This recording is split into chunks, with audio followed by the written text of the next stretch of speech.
Hi guys, in this video we will see how to enable or disable airplane mode on your Windows 11 and 10 system. There are two ways. The first one is go to settings, right click on start button and choose settings.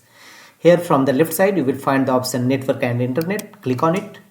Thereafter go to right side and here scroll down and you will find the option airplane mode. Simply turn the toggle button on or off to enable or disable airplane mode in your Windows 11 and 10 system.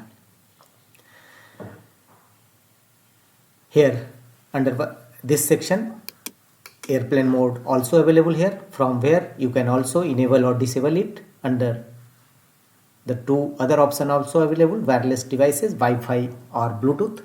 So if you want to change wireless devices, Wi-Fi or Bluetooth, then enable or disable from here.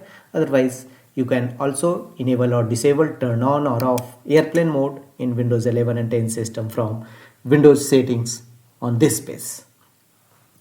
The second way to enable or disable airplane mode in your Windows 11-10 system through your system tray.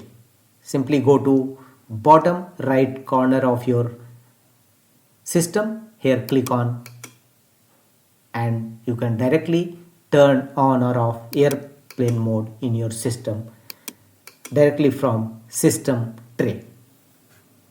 That's all.